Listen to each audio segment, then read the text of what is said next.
Peace and power. We got the energy, SKOD.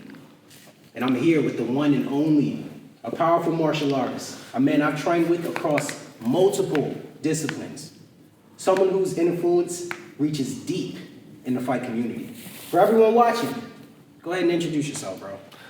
What's up, y'all? I'm Sifu Manny, fighting out of Team Taino Martial Arts in Haddon Township. I'm a Sifu in Wing Chun, Jeet Kune Do.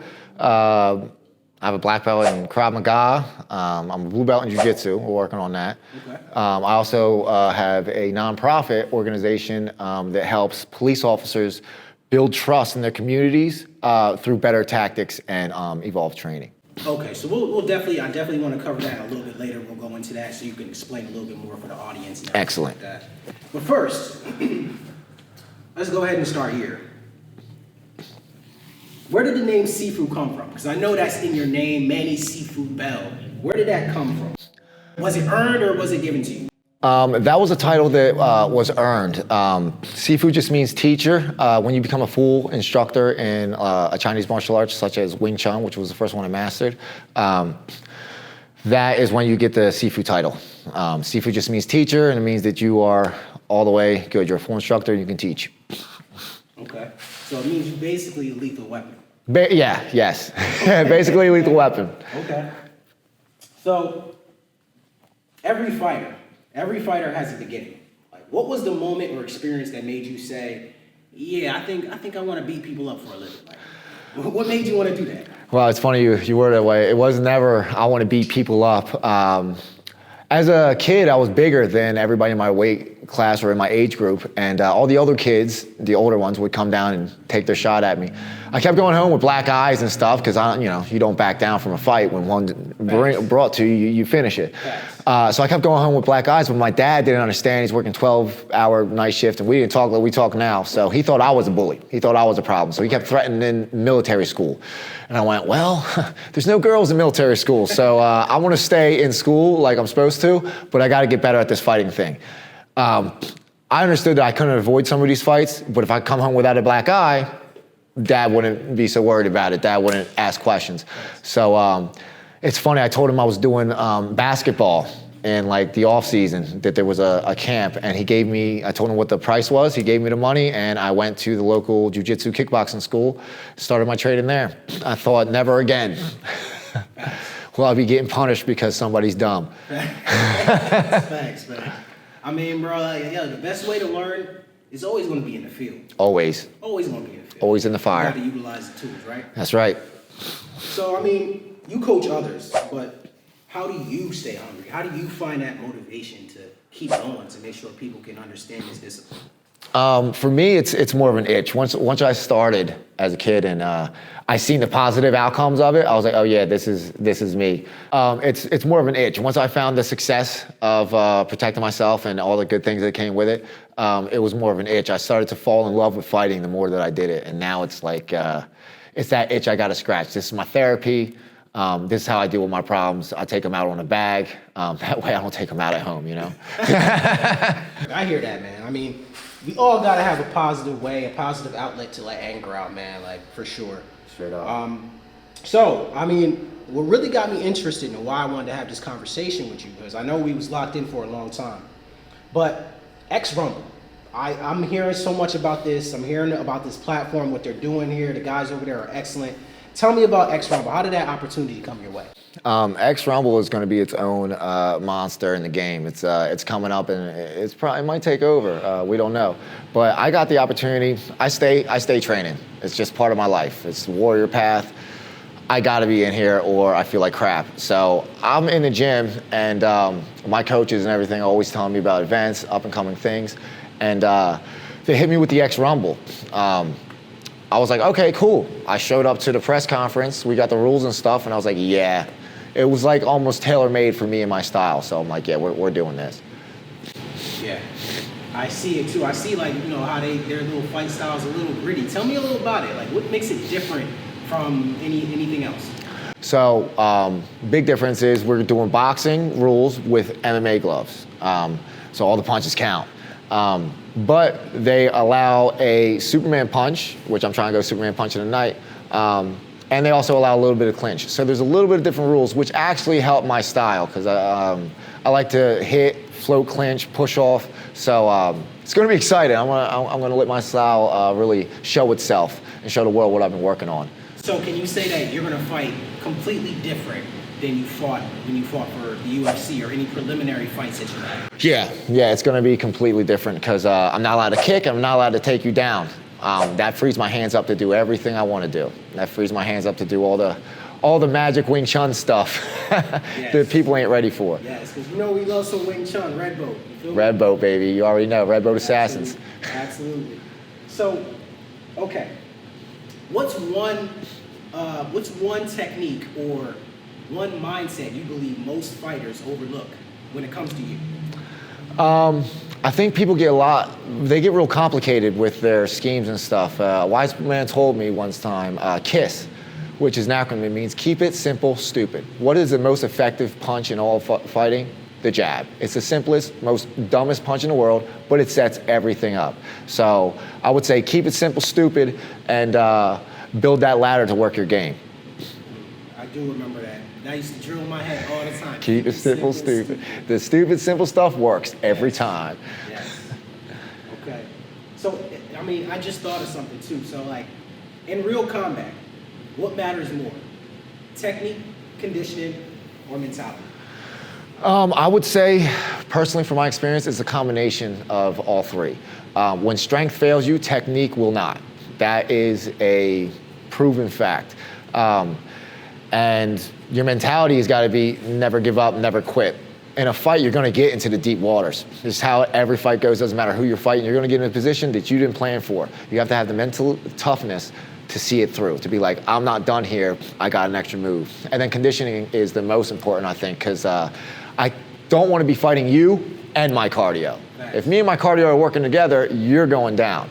So I think it's a combination of all three. You need to be technical sound, you need to be mentally tough, and you need to have your condition. Do your road work, guys. Do your road work. It's important. I can definitely agree with that. There's been times I've been sparring with people, and just because of conditioning, I'm like, oh, this guy's actually giving me a harder fight than it would be had I been conditioned. So I could definitely agree with that. And with the conditioning part, I'm on the other end of that. I take my conditioning very seriously. I've beaten guys that are technically better than me just because I'm still punching them in the third round. They break mentally. Oh, he blocked it and he hit me again. By the third round, you end up like, unfortunately, JDM. He got wrestled to death and he come out like, guy's gonna wrestle me again. When you got that pressure, you got that high cardio, in boxing, guys do the same thing. You can break them mentally. 100%, 100%. See, this is real value right here, guys. For all the people watching, this is real value. He's been doing this for years, right? But we're gonna continue on. Let's continue. So, as a Sifu, as a well-respected, I'm gonna say master of your own particular art, of what you've done, right? You're not just a fighter, you're also a teacher. So what principle do you live by inside and outside the gym? Well, What's your ethos? my motto is don't talk about it, be about it. And what that means to me is accountability. Keep yourself accountable. Well, especially on the days that you don't want to go to the gym, get yourself up and go there. You're accountable for what happens to you. And I think a lot of people overlook that, where it's like, you know what? Today's an off day, I'm not feeling good, I'll skip the gym today. Nah, make yourself accountable, get in there, because it's the days that you don't want to do that you get the most. You'll get the most out of it. Trust me, it's a long process. Just keep going, brothers. Facts. I mean, it all boils down to discipline. It's discipline, straight up. They can be motivated for, 2, 3 weeks, 4 weeks in camp, but discipline is going to get you through that entire camp, get you through the end of the fight. That's right, you got to be hungry. When you're hungry, what do? You eat. Facts. You got to stay hungry. Facts. I like that, because we eating over here. We eating, baby. So, what's one lesson you learned the hard way that changed how you fight? Changed how I fight? Check your leg kicks, fellas. Check your leg kicks. I have a good friend of mine, sparring partner, I'm his sparring partner, Andre Petrosky. He's in the UFC. He's got these huge tree trunk legs, and I didn't check before I started sparring him. He chewed my leg up something fierce. And I mean, I was walking funny for a week. I thought, never again. So now, my Muay Thai march is good, my checks are good, you kick me in your legs, you're probably gonna hit my tibia. It's probably gonna hurt you more than me, which has changed my style tremendously.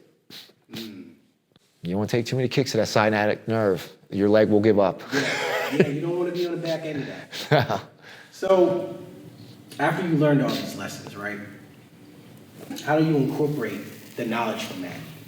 Are you drilling those check kicks every day? Are you doing the groundwork to make sure you don't fall into that again? Yeah, every day starts with drilling, flowing, so you can get your mind to look at it, see it, recognize it, whether it's Dutch drill or even on the ground in our jiu-jitsu stuff. You want to drill it, you want to flow it, and then you have to apply it, which means you have to spar. Spar, spar, spar, spar, spar. That's my number one rule. Spar as much as I can. And if you got a good partner who's not trying to knock your head off, you can get some really good looks and get some really good time in. So I would say you cannot connect the dots without sparring. Sparring is connecting the dots to those techniques, because if you don't have confidence to work it and do it under pressure, you won't pull it out when you're under pressure. So gotta spar, gotta have that confidence up. And that's the thing, to apply those checks. I went in there, forced people to kick me, and checked them until now it's like breathing. Now I see a leg move, my leg pops up. So gotta spar, you gotta get active. I hear that. I realize that, without sparring, just like you said, it's just gonna be tough. It's tough. Your body's not gonna have the memory to move, to do the counters you wanna do, anything. So the first time I slip and rip worked, I'm fighting my brother who's got a similar style to me. He pressures me at the end of the round. I slipped the first one and ripped the uppercut, and it was successful. It stopped his advance, and I was able to finish the round on top. It's those moments right there. I was drilling that all week. Finally, the opportunity came, and my body went in there without me thinking, and then it was successful. So now it's a part of my regimen. Excellent. Everything that I do that works, I make sure it works in sparring when somebody's trying to kill you. Always. Right. So if you can give your younger self one rule for life, what would it be? I would say stay hungry, stay disciplined, and stay accountable. Everybody's got a good idea. Listen to them all. What makes an idiot is he doesn't know that he's got a good idea. So take a little bit from everybody's plate and apply it to your own. Make it yours, always. And on that note, I'd like to thank my younger self for going through all the hell that I've gone through to make me the man I am today. So shout out to old Sifu. That's right. So we're getting to the end of this.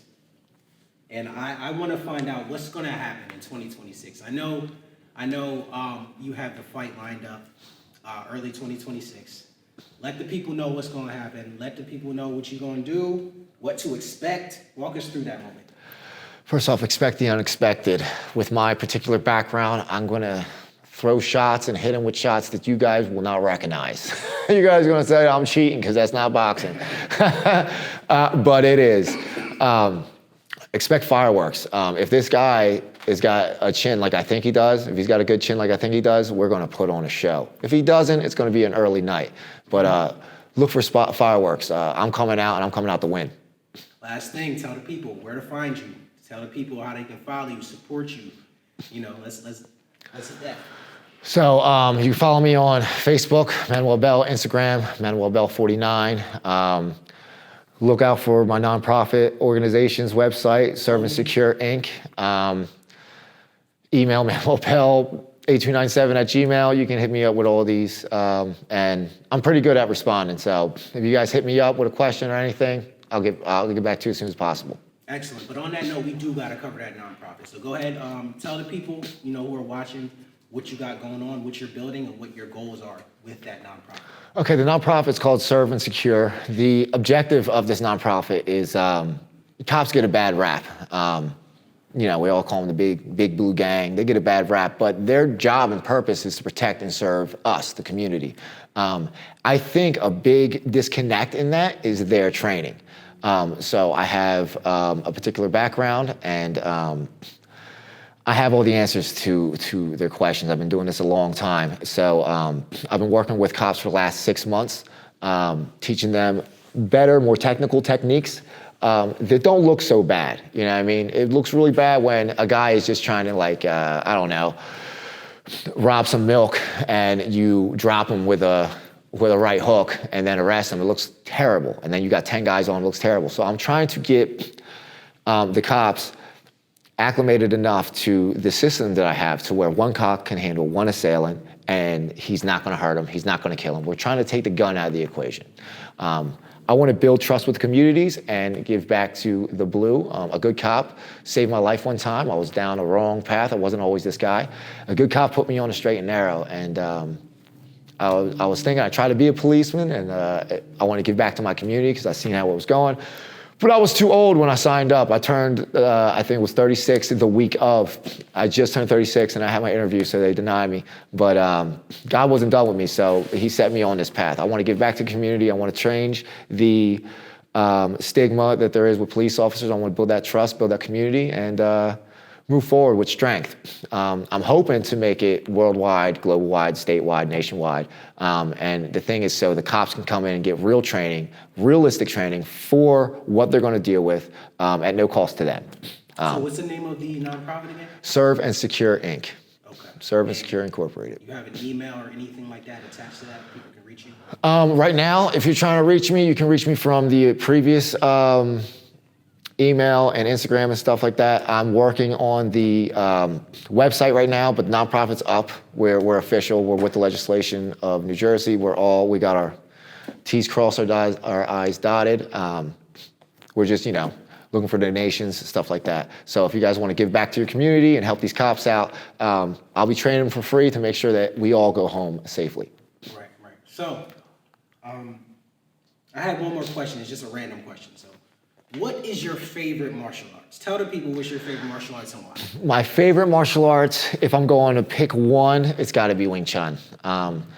Wing Chun's different. People that don't know the real Wing Chun, they get lost and they get this watered down stuff and it gives us a bad rap. But Wing Chun has answers to everything. I'm talking about kicks, punches, elbows, knees, takedowns, knives, guns. I mean, you name it, and Wing Chun's got an answer for it. Also, I would say Wing Chun because it blends beautifully with everything else. I mean, Wing Chun practically married to Filipino Kali and Eskrima. And I've been mixing it with Jiu-Jitsu, wrestling, and Muay Thai, and it's a whole nother animal. The thing that separates me from the guys in here, the pros in here, when I come in here in the boxing ring, I'll be beating up the pros, it's the Wing Chun. If you can't hit me, it gets really hard to fight me. So and cardio is a big part of that because you need good cardio if you're going to be slapping punches and throwing punches for 15 minutes straight. So I would say Wing Chun is the best. Wing Chun actually saved my life. My Sifu back in the day taught me how to kill a man with my bare hands, and I tell you what, that took my anger problems away because I had a young boy to look after and I couldn't be locked up while he's growing. So martial arts, Wing Chun in particular, has saved my life. I mean, before when I was a kid, it was wrestling and boxing that helped me stay above water. But I think I was 24, I just had my first son. I met my Sifu through fate, and he taught me all the ways. And now here we are. I think Wing Chun is the best that you can have. I mean, you want to talk about hurting and maiming somebody, Wing Chun to do that in 3 seconds. I don't have to walk around a jab. I don't have to set nothing up. I just come right at you. Yeah. Good luck. You guys heard it here first. We got the energy. SKOD. Let's go. That was beautiful. March 14th in the 2300 Arena, X Rumble, baby. We're going live. Show up. I'll be there. Let's get ready for war, baby. Do not miss it, guys. Don't Do not miss it. Let's go. Good shit. Go for it.